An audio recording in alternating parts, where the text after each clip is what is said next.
Sisa opor dan rendang semalam sudah ibu bungkus. Bawa ini dan jangan banyak tingkah, menantu paling kecil, tahu dirimu.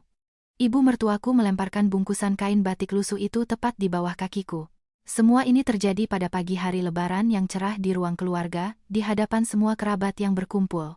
Ibu, kenapa bicara seperti itu? Tidak suka?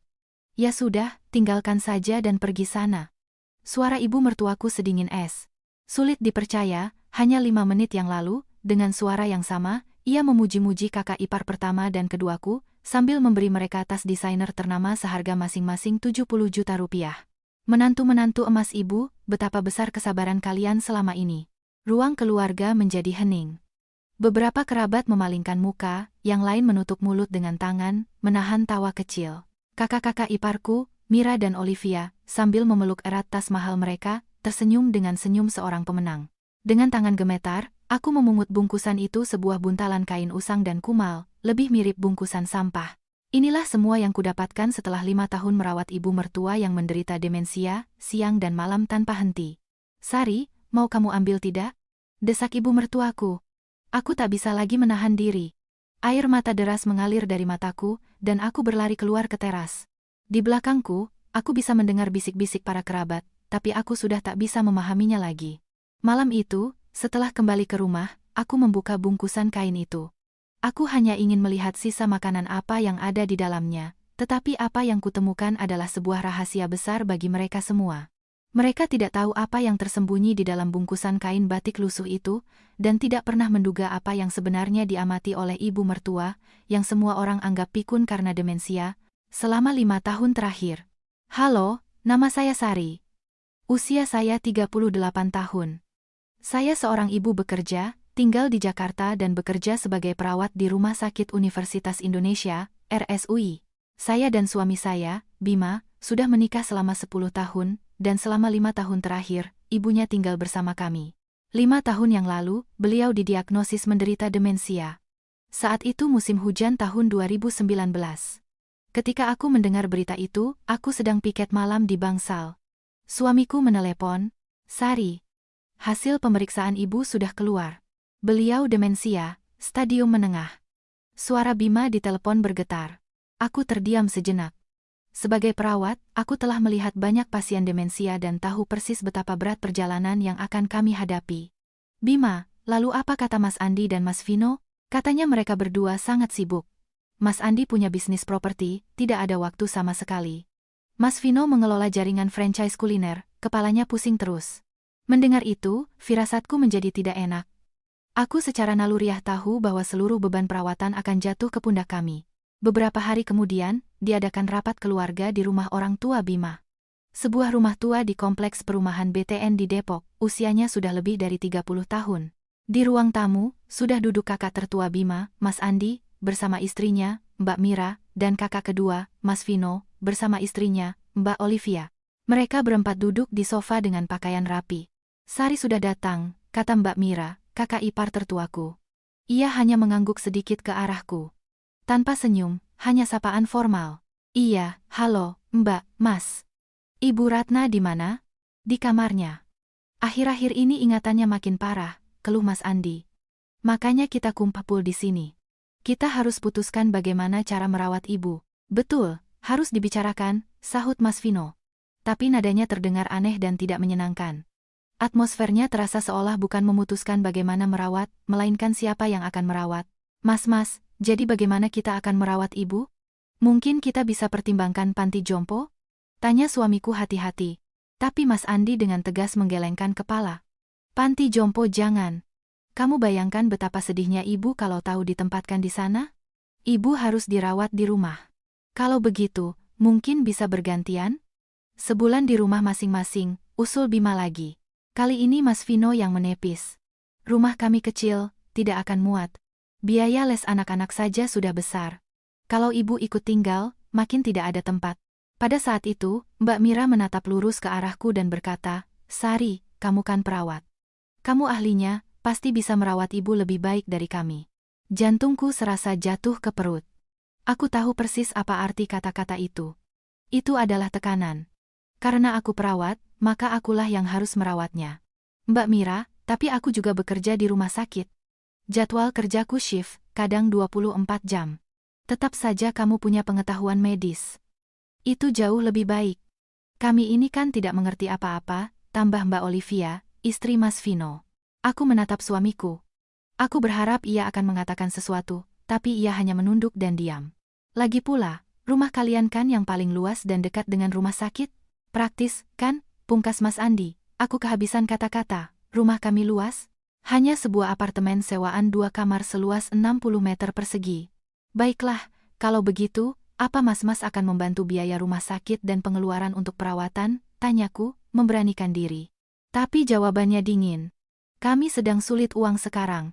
Sari, kamu mulai saja dulu merawat, nanti kalau ada apa-apa, bilang saja, kata Mas Vino. Dan rapat keluarga itu pun selesai. Akhirnya diputuskan bahwa Ibu Ratna akan tinggal bersama kami. Di mobil dalam perjalanan pulang, aku bertanya pada suamiku, Bima, kenapa kamu diam saja? Mas-masmu itu kan keterlaluan. Sari, aku bingung mau bilang apa, aku bisa apa di depan kakak-kakakku? Tapi ini tidak adil, semua dilimpahkan ke kita. Merawat ibu kamu sebut dilimpahkan? Kamu ini bicara apa? Suara suamiku menjadi tajam. Aku tak melanjutkan perdebatan. Di luar, hujan mulai turun. Sebulan kemudian, ibu mertuaku pindah ke tempat kami. Di hari kepindahannya, tak satu pun dari kakak-kakak Bima yang datang. Mereka hanya menelepon, Sari, tolong jaga ibu baik-baik, ya? Kamu tahu kan, kami sibuk sekali, tidak bisa datang. Aku menjawab bahwa aku mengerti, tapi di dalam hati rasanya mendidih. Aku menahannya. Aku pikir, aku harus sabar, karena aku adalah istri, menantu paling muda. Setelah ibu mertuaku pindah, hidupku berubah total. Aku bangun sebelum subuh untuk menyiapkan makanannya. Lalu berangkat kerja ke rumah sakit. Setelah selesai shift, aku pulang dan merawatnya lagi. Malam hari aku hampir tidak bisa tidur, khawatir terjadi sesuatu padanya. Suatu hari, di koridor rumah sakit, aku berpapasan dengan kedua kakak iparku. Itu adalah hari pemeriksaan rutin ibu, dan mereka tiba-tiba datang. Bagaimana kondisi ibu? Tanya Mas Andi. Aku menunjukkan rekam medisnya dan menjelaskan. Kondisinya memburuk, ingatannya semakin menurun. Berbahaya kalau ditinggal sendirian. Aku sedang mencari perawat pribadi. Perawat pribadi? Itu kan mahal, cemberut Mas Vino. Kira-kira 25 juta rupiah sebulan. Mas, mungkin kita bisa patungan biayanya? Kami tidak punya uang sebanyak itu sekarang. Sari, kamu kan perawat, lebih baik kamu saja yang rawat sendiri, kata-kata Mas Andi membuatku terkejut. Hanya karena aku perawat, bukan berarti aku harus bekerja 24,7 sebagai perawat pribadi. Mas Andi, tapi aku juga harus bekerja. Memangnya sesulit apa merawat satu orang ibu? Menantu lain juga bisa, selam Mbak Olivia. Napas aku terasa sesak, tapi yang paling membuatku marah adalah yang terjadi selanjutnya. Ngomong-ngomong, bagaimana soal aset-aset ibu? Tanya Mas Andi tiba-tiba. Kesehatan ibunya tak lebih penting dari warisannya. Kami tidak tahu, jawab suamiku. Tapi Mas Vino menatap kami dengan curiga. Tidak tahu. Kalian kan tinggal serumah? Bagaimana bisa tidak tahu? Jangan-jangan buku tabungannya kalian sembunyikan? Tidak ada yang seperti itu.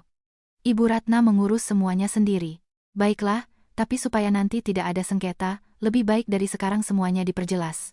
Kakak-kakak Bima hanya bicara soal warisan lalu pergi, bahkan tanpa menunggu pemeriksaan dokter selesai. Mereka tak sekalipun bertanya bagaimana perasaan ibu atau apa yang ia butuhkan. Sendirian di koridor rumah sakit, aku bersandar di dinding dan menghela napas panjang. Inikah yang disebut keluarga? Bisakah aku menyebut orang-orang yang melimpahkan tanggung jawab perawatan dan hanya bicara soal warisan sebagai keluarga? Malam itu, aku berbaring di tempat tidur menatap langit-langit. Berapa banyak lagi hari seperti ini yang menantiku? Aku merasa putus asa. Tapi saat itu aku belum tahu bahwa ini semua barulah permulaan. Di luar jendela, hujan turun. Tetesan air yang deras membasahi bumi dalam kegelapan, seperti sakit hati yang menumpuk di dalam jiwaku. Musim hujan berlalu, musim kemarau tiba, tapi suasana di rumah kami tetap dingin. Kondisi ibu mertuaku semakin memburuk, sementara aku bertahan hidup, terbelah antara rumah sakit dan rumah. Menjelang hari raya Lebaran, sebuah pesan muncul di grup WhatsApp keluarga dari Mbak Mira. Lebaran nanti kita semua kumpul di rumah ibu. Keluarga harus lengkap. Di hari biasa mereka tak pernah ada kabar, tapi saat hari raya, mereka berakting seolah-olah anak yang berbakti. Pagi hari Lebaran, kami tiba di rumah orang tua Bima. Kakak-kakaknya dan istri mereka sudah ada di sana. Mbak Mira dan Mbak Olivia mengenakan kaftan baru yang mewah dan menenteng tas desainer yang jelas sangat mahal. Ibu, selamat lebaran ya. Mbak Mira mendekati ibu mertuaku dan menggenggam tangannya. Mas Andi sibuk memotret mereka dengan ponselnya. Mas, sedang apa? Tanya suamiku. Mas Andi tersenyum dan menjawab, mau diupload ke sosmed. Harus diabadikan dong, momen kita berbakti sama ibu. Mendengar itu, aku hanya bisa tersenyum sinis. Bakti hanya untuk konten foto. Tak sampai 10 menit kemudian, kedua kakak iparku sudah duduk di sofa ruang keluarga, sibuk dengan ponsel masing-masing. Ibu mertuaku sendirian di kamarnya. Sari, ibu sudah kamu suapi? Tanya Mbak Olivia. Tentu saja, urusan menyuapi adalah tugasku. Iya Mbak. Sebentar lagi aku bawakan makanannya. Saat aku menyiapkan makanan di dapur, aku mendengar percakapan dari ruang keluarga. Ngomong-ngomong, siapa yang pegang rekening ibu sekarang? Itu suara Mas Vino. Mungkin Sari. Kan mereka yang tinggal serumah. Tidak bisa begitu. Nanti bisa jadi masalah. Kita harus cek sendiri. Kakak-kakak iparku lagi-lagi membahas warisan. Kesehatan ibu mereka tidak menarik. Aku membawa nampan berisi makanan. Ibu mertuaku menatap kosong keluar jendela. Ibu Ratna, ini makanannya. Sari, ibu tidak mengerti, ibu ada di mana? Kata-katanya membuat hatiku perih. Demensianya semakin parah. Ibu di rumah. Hari ini lebaran. Lebaran? Anak-anak datang? Iya, mereka ada di ruang keluarga. Benarkah? Kenapa tidak ada yang masuk ke sini? Aku tak punya jawaban. Kakak-kakaknya dan istri mereka hanya mengambil beberapa foto lalu kembali sibuk dengan ponsel di ruang keluarga. Setelah makan siang, saat aku keluar ke ruang keluarga, aku melihat Mbak Mira sudah mengunggah foto-foto tadi ke grup keluarga. Menjenguk ibunda tercinta di hari yang fitri, bakti anak, sayang ibu, lebaran. Di foto itu ia menggenggam tangan ibu mertuaku, tapi aku tahu, tak sampai 10 menit setelah foto itu diambil, ia sudah keluar dari kamar. Sari, berapa biaya perawatan ibu sebulan? Tanya Mas Andi tiba-tiba. Sekitar 25 juta, Mas. Tagihan rumah sakit, obat-obatan, popok, semuanya. 25 juta, banyak sekali? Iya. Dan itu karena aku merawatnya sendiri, tanpa perawat pribadi. Mas, mungkin kalian bisa bantu sedikit, kata suamiku hati-hati. Tapi Mas Vino menepisnya. Kami sedang banyak pengeluaran untuk les anak-anak, sulit sekali. Sari kan perawat, gajinya lumayan, timpalnya. Tapi kan ibu ini ibu kita bersama. Benar, ibu bersama. Tapi bukankah yang tinggal serumah yang harus menanggung biaya lebih besar? Anak bungsu yang merawat, itu sudah biasa. Kata-kata Mas Andi membuatku kehabisan kata-kata. Logikanya adalah, karena anak bungsu yang merawat, maka semua biaya juga ditanggungnya. Mas, ini sudah keterlaluan, untuk pertama kalinya aku membantah. Tapi Mbak Olivia menatapku dengan dingin dan berkata, Sari, kami juga punya urusan masing-masing. Kamu kan sudah setuju merawat ibu, jadi tanggung jawabmu. Aku tidak setuju. Kalian yang bilang sibuk. Maksudmu apa? Kami memaksamu. Mas Andi meninggikan suaranya. Suasana memanas, dan suamiku menarik lenganku. Mas, ini kan hari lebaran. Jangan bahas ini dulu. Nanti saja kita bicara lagi. Baiklah. Tapi, Sari, lain kali hati-hati kalau bicara soal uang, kami juga tidak enak mendengarnya. Setelah kata-kata Mas Vino, aku terpaksa diam. Sore harinya, kedua kakak iparku mengambil beberapa foto lagi lalu cepat-cepat pamit. Kami harus ke rumah orang tuaku lagi. Sari, jaga ibu baik-baik ya. Kalian sudah mau pulang? Duduk dulu sebentar, suamiku mencoba menahan mereka.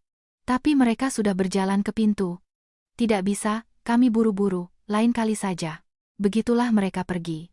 Mereka berada di rumah orang tua Bima tak lebih dari 2 jam, dan sebagian besar waktu dihabiskan untuk berfoto dan bermain ponsel. Setelah mereka pergi, aku duduk di samping ibu mertuaku. Ia masih menatap keluar jendela. Ibu, tidak apa-apa? Mereka sudah pulang? Iya. Pasti sibuk. Semua orang sibuk. Terdengar nada sedih dalam suara ibu mertuaku. Aku menggenggam tangannya. Malamnya, saat kami pulang dan hendak tidur, suamiku berkata, Sari, jangan bicara terlalu terus terang sama mas-masku, mereka kan jadi tidak enak. Lalu aku? Apa aku enak? Aku tahu kamu juga berat, tapi mau bagaimana lagi? Mereka lebih tua. Memangnya kenapa kalau mereka lebih tua? Datang, foto-foto, lalu pulang tanpa memberi sepeser pun untuk biaya perawatan, apa itu namanya berbakti? Tetap saja, kamu tidak seharusnya meninggikan suara. Kita kan yang lebih muda. Aku tak mau berdebat lagi dengan suamiku. Pembicaraan ini akan selalu berakhir dengan kesimpulan yang sama. Kami yang lebih muda, jadi kami harus sabar. Malam itu, aku membuka kembali grup WhatsApp keluarga. Di bawah foto yang diunggah Mbak Mira, ada puluhan likes dan komentar. Menantu yang berbakti sekali. Ibu kelihatan bahagia sekali. Keluarga panutan. Aku mematikan ponsel dan memejamkan mata. Di antara bakti palsu di media sosial dan kenyataan yang dingin, aku merasa tenagaku terkuras habis. Sekitar sebulan setelah Lebaran, kondisi ibu mertuaku memburuk drastis. Ia mengalami komplikasi pneumonia.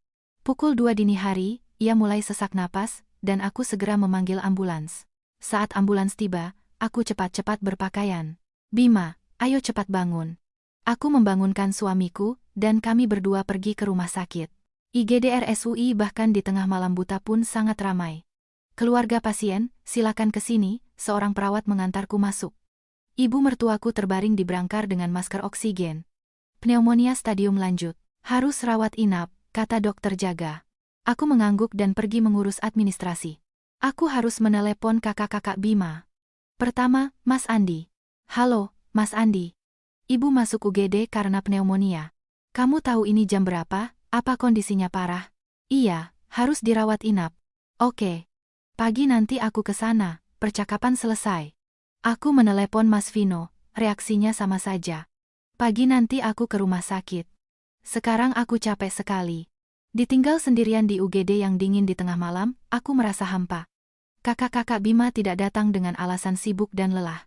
Lalu kenapa aku harus berada di sini? Baru pukul 9 pagi mereka datang. Mbak Mira dan Mbak Olivia juga ikut. Bagaimana kondisi ibu? Tanya Mas Andi. Dengan wajah lelah karena tidak tidur semalaman, aku menjawab, harus dirawat inap. Pneumonianya parah. Berapa biaya rawat inapnya? Itulah pertanyaan pertama Mas Vino. Bukan bagaimana keadaannya, tapi berapa biayanya. Aku belum tahu pasti.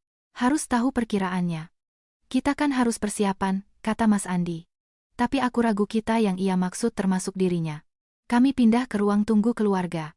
Kakak-kakak Bima minum kopi dan mengobrol. Ngomong-ngomong, bagaimana urusan surat wasiat ibu? Tanya Mas Vino tiba-tiba. Ibu mereka di UGD, dan mereka membahas warisan. Belum ada apa-apa. Sari, di mana buku tabungan atau surat kuasa ibu? Mas Andi menatapku. Ibu yang pegang sendiri, aku tidak tahu. Bagaimana bisa tidak tahu?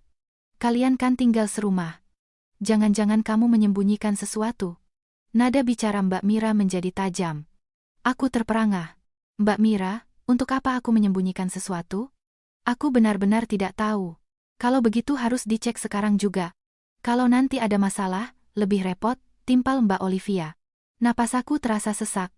Mas, ibu sekarang sedang kritis. Apa pantas kita bicara soal ini? Untuk pertama kalinya suamiku membantah kakak-kakaknya. Tapi Mas Andi berkata dengan tegas, justru karena itu harus dicek. Kalau terjadi apa-apa sama ibu, bagaimana? Mas, itu keterlaluan. Apanya yang keterlaluan?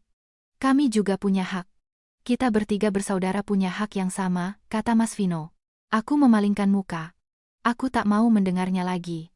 Saat itu, Mbak Mira mendekatiku dan berbisik, Sari, jangan salah paham. Kami hanya ingin semuanya jelas supaya nanti tidak ada sengketa, lebih gampang. Soal biaya perawatan, itu kan memang kewajiban yang paling mudah, kan? Kan kalian yang tinggal serumah dan merawatnya. Mendengar itu, amarahku meledak. Perawatan adalah kewajiban anak bungsu, tapi warisan dibagi rata bertiga. Mbak Mira, ini maksudnya apa? Kamu tidak puas? Mbak Mira menyipitkan matanya menatapku. Aku diam. Apapun yang kukatakan, balasannya pasti hanya, menantu paling kecil, tapi berani sekali. Siang harinya, ibu mertuaku dipindahkan ke ruang perawatan biasa. Kakak-kakak Bima dan istri mereka menengok sebentar ke kamar perawatan, lalu cepat-cepat pergi. Kami ada urusan, kami duluan. Sari, kamu tolong jaga ibu di sini ya. Mas Andi, bagaimana dengan biaya perawatannya? Itu nanti kita bicarakan. Yang penting ibu sembuh dulu, kata Mas Andi lalu menghilang, yang lain pun sama. Ditinggal sendirian di kamar perawatan, aku duduk di samping ibu mertuaku. Ia masih memakai masker oksigen. Aku menelan air mataku. Malam itu, aku makan malam dengan roti lapis dari minimarket 24 jam di lobi rumah sakit. Suamiku bilang ada urusan pekerjaan dan pulang lebih dulu. Sambil duduk di meja kecil minimarket, aku menerima notifikasi SMS pembayaran kartu kredit. Uang muka rawat inap, 40 juta rupiah. Aku membuka aplikasi catatan di ponsel dan mencatat jumlah itu. Tanggal, keperluan, jumlah semuanya kurinci. Aku juga memotret struknya dan menyimpannya di folder khusus. Suatu saat nanti, catatan ini akan berguna. Firasatku mengatakan begitu. Kakak-kakak Bima tak memberi sepeser pun untuk perawatan, tapi saat pembagian warisan, mereka pasti akan menuntut bagian yang sama. Dalam perjalanan kembali ke kamar perawatan, aku menatap langit malam dari jendela koridor. Langit yang gelap tanpa satu bintang pun, sama seperti hatiku. Setelah ibu mertuaku keluar dari rumah sakit, sekitar 2 bulan berlalu, dan hari raya lebaran pun tiba lagi. Ini adalah pagi hari lebaran tahun 2024. Sari, hari ini kita harus ke rumah ibu, semua kerabat akan kumpul, kata suamiku. Aku menghela napas. Setiap hari raya, kakak-kakak Bima selalu mengumpulkan semua kerabat, tapi semua persiapan jatuh ke tanganku. Bima, aku kan semalam baru selesai piket malam. Aku lelah sekali. Tetap harus pergi, nanti mereka ngomongin kita lagi. Akhirnya, aku diseret paksa ke rumah orang tua Bima.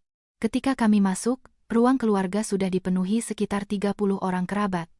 Oh, menantu paling kecil sudah datang, kata salah seorang kerabat senior. Tak ada nada gembira dalam suaranya, lebih seperti pernyataan fakta.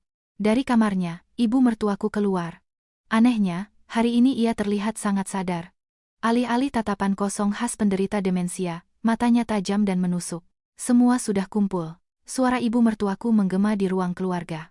Para kerabat langsung terdiam. Hari ini ibu memanggil kalian semua karena ada sesuatu yang mau ibu berikan kepada menantu pertama dan kedua.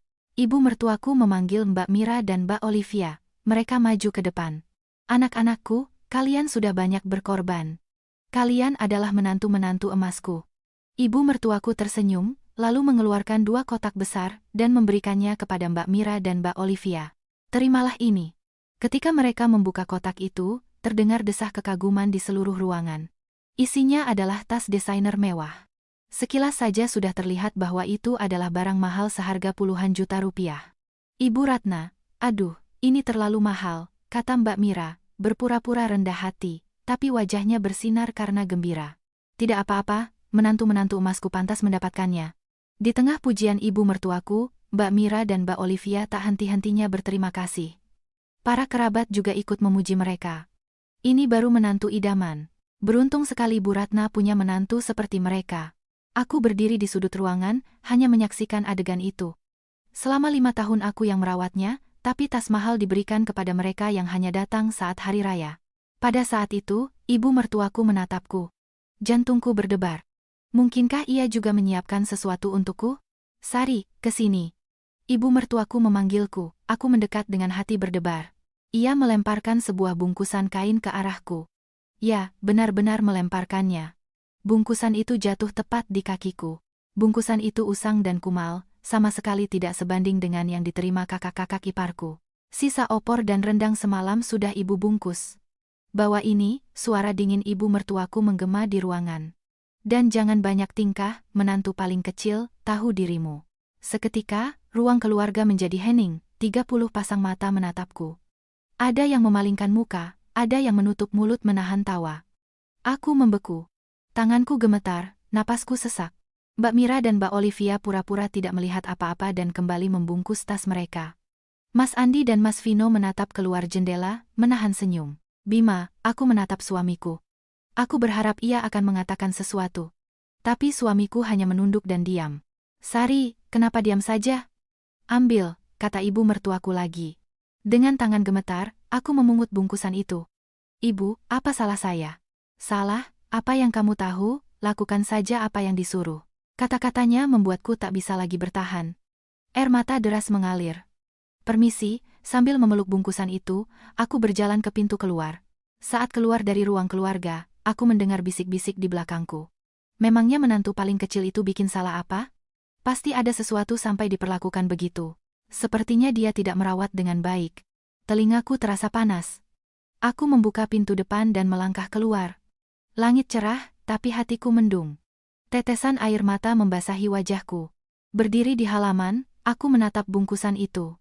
Bungkusan kain batik lusuh. Aku tak punya keinginan sedikit pun untuk memeriksa isinya. Beberapa saat kemudian, suamiku keluar. Sari, ayo kita pulang. Aku menepis tangannya dan berjalan mendahuluinya. Di jalan setapak, tertinggal jejak kakiku. Satu demi satu. Sepanjang perjalanan pulang aku diam. Suamiku juga tak berani memulai pembicaraan, hanya fokus menyetir. Setibanya di rumah, aku melempar bungkusan itu ke ruang tamu. Aku masuk ke kamar dan mengunci pintu. Berbaring di tempat tidur, aku menatap langit-langit. Semua momen selama 5 tahun merawat ibu mertuaku berkelebat di benakku seperti kaleidoskop. Bagaimana aku mengganti popoknya di tengah malam, bagaimana aku membayar tagihan rumah sakit dengan kartuku, bagaimana aku dihina oleh kakak-kakak iparku, bagaimana suamiku hanya diam. Dan hari ini, bungkusan kain lusuh itu, yang dilemparkan di hadapan 30 orang kerabat. Aku membenamkan wajah ke bantal dan menangis tanpa suara. Tenggorokanku tercekat. Dadaku sesak. Kenapa aku di sini? Kenapa aku harus menahan perlakuan seperti ini? Tak ada jawaban. Malam itu, aku merasa harga diriku jatuh ke titik terendah. Aku merasa dikhianati oleh orang-orang yang kuanggap keluarga. Tapi saat itu aku belum tahu, apa isi bungkusan kain lusuh itu, dan bagaimana itu akan mengubah hidupku selamanya. Malam itu, setelah pulang ke rumah, aku lama menatap bungkusan kain yang tergeletak di ruang tamu. Aku tak berani menyentuhnya. Rasanya jika aku melihat sisa makanan di dalamnya, aku akan semakin merasakan penghinaan hari ini. Tapi akhirnya, aku mengambilnya juga. Toh harus dibuang. Lebih baik kulihat dulu isinya. Saat membuka bungkusan itu, napasku tertahan. Isinya bukan makanan. Di dalamnya ada setumpuk dokumen. Dengan tangan gemetar, aku mengeluarkannya satu persatu. Sertifikat hak milik, buku-buku tabungan, sertifikat kepemilikan saham, dan sepucuk surat. Apa ini? Dokumen pertama adalah sertifikat hak milik atas 2 unit apartemen baru di kawasan elit Pondok Indah. Masing-masing seluas 84 meter persegi, atas nama ibu mertuaku. Yang kedua adalah sertifikat kepemilikan 30% saham di sebuah gedung komersial di kawasan SCBD. Yang ketiga, 5 buah buku tabungan. Masing-masing berisi 1 miliar rupiah. Terakhir, aku membuka surat itu, tulisan tangan ibu mertuaku. Hurufnya bergetar, tapi ditulis dengan jelas. Sari anakku, betapa besar penderitaanmu selama 5 tahun ini. Ibu hanya pura-pura sakit, tapi ibu melihat semuanya.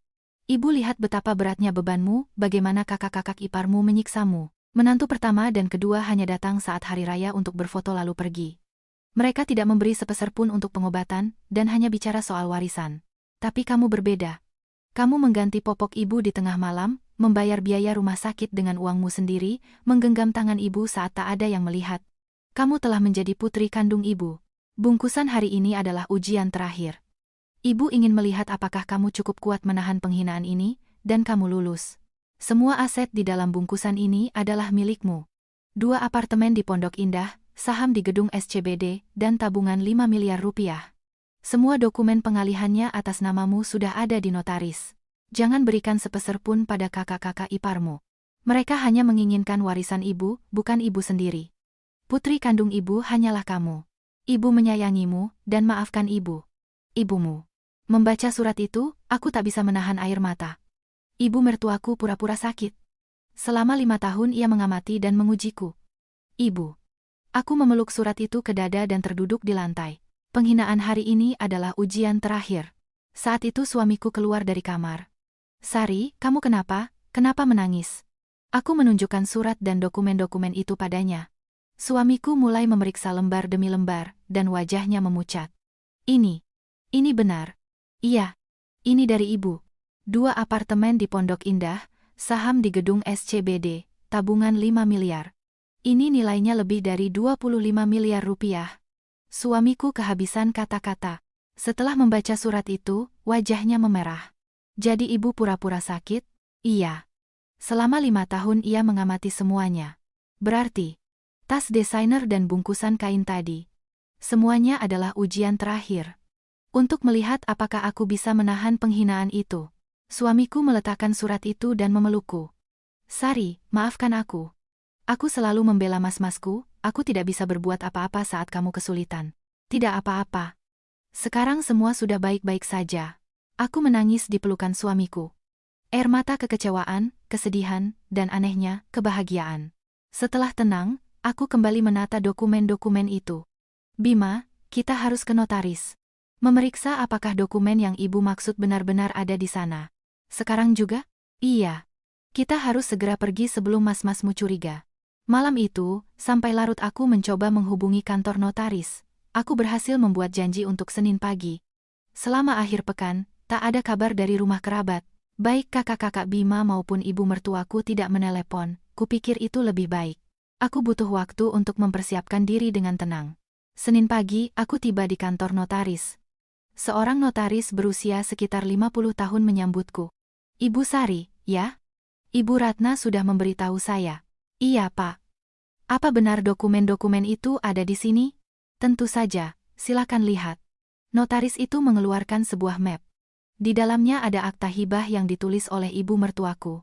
Ibu Ratna datang 3 bulan yang lalu, beliau menyiapkan semua dokumen ini dalam keadaan sadar dan sehat. 3 bulan yang lalu? Iya.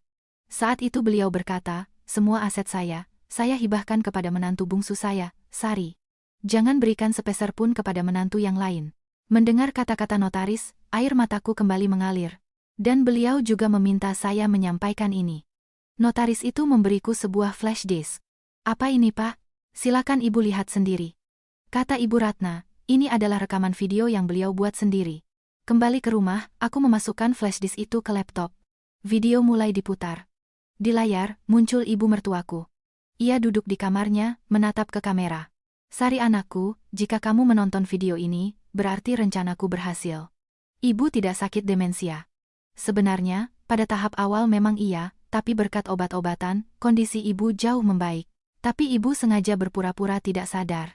Ibu rasa, hanya dengan cara itu ibu bisa melihat wajah asli mereka. Menantu pertama hanya datang saat hari raya, berfoto, dan mengunggahnya ke media sosial. Tidak memberi sepeser pun untuk pengobatan, dan hanya bicara soal warisan. Menantu kedua pun sama. Tapi kamu berbeda. Kamu mengganti popok ibu di tengah malam, membayar biaya rumah sakit dengan kartumu, menggenggam tangan ibu saat tak ada yang melihat. Karena itu, ibu memutuskan, semua warisan ibu adalah untukmu. Bungkusan di hari lebaran tadi adalah ujian terakhir. Ibu ingin melihat apakah kamu cukup kuat menahan penghinaan itu, dan kamu berhasil. Ibu lihat bagaimana kamu menangis sambil memungut bungkusan itu dan pergi. Sari, sekarang hiduplah dengan kepala tegak, jangan berikan sepeser pun pada kakak-kakak Bima. Mereka tidak pantas mendapatkannya, dan tolong jaga Bima, anakku, ia juga tidak mudah berada di bawah tekanan kakak-kakaknya. Ibu sayang padamu, putriku. Video berakhir. Aku lama menatap layar dan menangis. Ibu mertuaku merencanakan semuanya. Selama 5 tahun ia berpura-pura sakit, mengamati, menguji apa arti bakti yang sesungguhnya, dan pada akhirnya membuka kebenaran. Malam itu, aku mendapat telepon yang mengabarkan bahwa ibu mertuaku telah meninggal dunia. Ia wafat dengan tenang dalam tidurnya di rumahnya. Aku segera meluncur ke sana. Masuk ke kamarnya, aku menggenggam tangannya. Ibu, terima kasih. Terima kasih banyak. Tangan ibu mertuaku masih terasa hangat. Menggenggamnya, aku tahu, ia pergi dengan damai. Pemakaman berlangsung selama 3 hari. Saat acara tahlilan, kakak-kakak Bima dan istri mereka menangis terseduh-seduh, berakting seolah-olah anak yang berbakti. Tapi aku tahu, sebenarnya mereka tidak menangisi ibu mereka, melainkan cemas akan warisan. Pada hari ke-9 setelah pemakaman, diadakan rapat keluarga di rumah orang tua Bima. Mas Andi bahkan datang bersama seorang pengacara. Baiklah, kita perlu mengurus warisan ibu, katanya sambil meletakkan dokumen di atas meja. Mbak Mira dan Mbak Olivia duduk dengan tatapan tajam dan penuh perhitungan. Menurut hukum, warisan dibagi rata antara ketiga anak laki-laki, kata pengacara itu, aku hanya duduk diam mengamati. Ngomong-ngomong, Sari, di mana buku tabungan dan surat kuasa ibu? Tanya Mas Vino sambil menatapku. Saya tidak tahu. Kamu kan tinggal serumah. Bagaimana bisa tidak tahu? Suara Mbak Mira menajam. Saya benar-benar tidak tahu. Ibu Ratna mengurus semuanya sendiri. Mungkin ibu meninggalkan dokumen lain? Tanya Mas Andi lagi. Aku diam sejenak, lalu mengeluarkan bungkusan kain dari tasku. Ini. Bungkusan yang ibu berikan saat lebaran. Iya. Katanya isinya sisa opor dan rendang. Lalu apa isinya? Tanya Mbak Olivia menunjuk bungkusan itu. Aku membukanya. Sertifikat hak milik, buku-buku tabungan, sertifikat saham berhamburan di atas meja. Apa ini? Mas Andi menyambar dokumen-dokumen itu. Wajahnya memucat, tangannya gemetar. 2 apartemen di Pondok Indah, saham di gedung SCBD. Semuanya atas namamu? Pengacara itu memeriksa dokumen-dokumen tersebut dan mengangguk. Iya, sepertinya Ibu Ratna telah menghibahkan semua ini kepada Ibu Sari semasa hidupnya. Tidak mungkin. Ini tidak sah. Ibu kan sakit demensia. Teriak Mas Vino. Akta hibah dari penderita demensia tidak punya kekuatan hukum. Mbak Mira meninggikan suaranya. Lalu aku mengeluarkan satu dokumen lagi dari tasku. Lihat ini. Itu adalah dokumen yang dilegalisir notaris. Ibu mertuaku, dalam keadaan sehat, telah menjalani pemeriksaan kapasitas mental dan di hadapan notaris dengan jelas menyatakan kehendaknya untuk menghibahkan asetnya. Dokumen ini tertanggal 3 bulan yang lalu, kata pengacara itu setelah memeriksanya. Saat itu, ibu sedang dalam pengobatan. Beliau dalam keadaan sadar penuh saat pergi sendiri ke kantor notaris dan mengurus semuanya. Bohong. Kami tidak tahu apa-apa soal ini. Teriak Mbak Olivia. Kalian tidak tahu itu bukan hal aneh. Ibu hanya memberitahu saya, jawabku tenang, lalu mengeluarkan flash disk. Dan ada ini juga. Rekaman video dari ibu. Di sini ada wasiatnya yang sebenarnya. Putar. Mas Andi merebut flash disk itu. Ia memasukkannya ke laptop dan memutar video. Di layar, muncul ibu mertuaku. Saya dalam keadaan sadar dan sehat. Video ini adalah wasiat saya yang sebenarnya. Semua aset saya hibahkan kepada menantu bungsu saya, Sari. Alasannya sederhana. Selama 5 tahun, yang benar-benar merawat saya hanyalah Sari. Menantu pertama dan kedua hanya datang saat hari raya untuk berfoto. Tidak memberi sepeser pun untuk pengobatan, dan hanya bicara soal warisan. Tapi Sari berbeda. Ia mengganti popok saya di tengah malam, membayar biaya rumah sakit dengan uangnya sendiri, menggenggam tangan saya saat tak ada yang melihat. Karena itu, warisan saya adalah haknya. Jangan berikan sepeser pun kepada menantu yang lain. Ini adalah keputusan sah saya dan tidak bisa diganggu-gugat. Ketika video selesai, ruang keluarga menjadi hening. Itu rekayasa. Sari mengancam ibu dan memaksanya melakukan itu. Teriak Mbak Mira, tapi suaranya tak lagi bertenaga. Apa Anda punya bukti saya mengancam? Tanyaku tenang. Lalu kamu, apa kamu punya bukti kalau kamu merawat ibu selama 5 tahun? Balas Mas Vino. Aku mengeluarkan sebuah map tebal dari tasku. Ada. Semua struk pembayaran rumah sakit selama 5 tahun, struk obat, popok. Catatan harian perawatan, semuanya ada di sini. Aku membuka map itu, dan ribuan struk berhamburan. Dan ini, rekening koran dari kakak-kakak ipar, daftar uang yang ibu transfer kepada kalian selama 5 tahun. Aku mengeluarkan dokumen lain. Itu adalah bukti transfer yang diterima Mbak Mira dan Mbak Olivia dengan alasan biaya les anak dan biaya hidup. Mbak Mira menerima 350 juta rupiah selama 5 tahun, dan Mbak Olivia 280 juta. Sementara itu, kalian tidak memberi sepeser pun untuk pengobatan ibu. Pengacara itu memeriksa dokumen dan mengangguk. Ini bisa memiliki konsekuensi hukum. Anda punya kewajiban untuk menafkahi orang tua, tapi sebaliknya, Anda malah mengambil uang dari mereka. Kapan kami tidak bayar? Kami juga membantu dengan cara kami sendiri. Teriak Mas Andi. Tapi aku mengeluarkan satu dokumen lagi. Lalu ini apa? Tagihan kartu kredit kalian. Di hari ibu masuk rumah sakit, kalian, para kakak ipar, sedang berbelanja di Plaza Indonesia. Itu pelanggaran privasi. Teriak Mbak Mira. Ini bukan pelanggaran, tapi bukti. Data ini diberikan sendiri oleh ibu. Ini adalah catatan yang diam-diam dikumpulkan ibu mertuaku selama 5 tahun. Bagaimana kelakuan anak dan menantunya, apa yang mereka katakan, semuanya tercatat. Mempertimbangkan semua bukti ini, keputusan Ibu Ratna untuk menghibahkan asetnya adalah wajar dan adil, simpul pengacara itu. Kami akan gugat ke pengadilan. Kamu pikir kami akan diam saja? Ancam Mas Vino. Tapi aku tersenyum dan menjawab, silakan. Saya siap. Saya punya catatan selama 5 tahun. Rapat itu berakhir. Kakak-kakak Bima dan istri mereka pergi dengan wajah penuh amarah. Suamiku, berdiri di sampingku, untuk pertama kalinya berkata pada kakak-kakaknya, Mas, kalian yang salah. Kalian tahu betapa beratnya istriku selama 5 tahun ini. Kalian hanya datang saat lebaran untuk foto-foto. Dan kamu tidak membela kami? Mas Andi menatapnya. Tapi suamiku menggeleng, aku tidak membela kakak-kakakku. Aku membela kebenaran, dan membela istriku. Dengan kata-kata itu, suamiku menggenggam tanganku, dan kami pergi. Seperti yang mereka janjikan, kakak-kakak Bima menggugat ke pengadilan, sidang mediasi pun dijadwalkan. Di hari sidang, aku membawa semua bukti. stroke selama 5 tahun, catatan harian perawatan, rekaman audio, dan video dari ibu mertuaku. Di ruang sidang, sudah duduk kakak-kakak Bima dan pengacara mereka. Mas Andi terlihat yakin akan menang. Semoga hari ini kita bisa mencapai kesepakatan.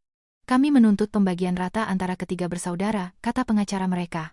Tapi hakim, setelah memeriksa dokumen, menggelengkan kepala. Berdasarkan akta hibah ini, kehendak Ibu Ratna sudah sangat jelas. Terlebih lagi, ini sudah dilegalisir notaris. Tapi beliau sakit demensia, Yang Mulia, bantah Mbak Mira. Silakan lihat surat keterangan kapasitas mental ini. Pada saat melakukan hibah, Ibu Ratna dalam keadaan sadar penuh, hakim menunjukkan dokumen itu. Saat itu, pintu ruang sidang terbuka. Masuklah Budewati, adik kandung ibu mertuaku. Budewati? Aku terkejut dan berdiri. Sari. Bude datang sebagai saksi, katanya sambil duduk dan mengeluarkan sebuah map. Mbak Ratna menitipkan sesuatu pada Bude. Dia menyebutnya berkas kebenaran. Ia membuka map itu, dan muncul dokumen-dokumen baru. Yang pertama adalah rekening koran Mbak Mira dan Mbak Olivia. Selama 5 tahun, kedua menantu ini tidak pernah mentransfer sepeser pun untuk pengobatan ibu mertua mereka. Sebaliknya, mereka menerima ratusan juta dengan alasan biaya les anak dan biaya hidup, kata Budewati sambil menunjuk bukti transfer. Kami sedang dalam kesulitan keuangan, coba Mas Vino membela diri. Tapi Budewati mengeluarkan dokumen kedua. Kesulitan keuangan? Lalu ini apa? Foto-foto dari Bali. Ini istri-istri kalian yang unggah di media sosial. Itu adalah foto Mbak Mira dan Mbak Olivia di Bali dengan pakaian renang mahal, menikmati liburan di resort mewah. Dari mana Bude dapat foto itu? Mbak Olivia bingung. Mbak Kyuku menyimpan semuanya. Uang untuk pengobatan ibu tidak ada, tapi untuk liburan ke luar negeri ada. Budewati mengeluarkan dokumen ketiga. Dan ini, rincian biaya perawatan Sari selama 5 tahun. Itu adalah sebuah tabel berisi semua pengeluaran. Tagihan rumah sakit, obat, popok, jasa perawat pengganti. Total 800 juta rupiah. Sari membayar semuanya dengan uangnya sendiri. Hakim, setelah memeriksa dokumen itu, mengangkat alisnya.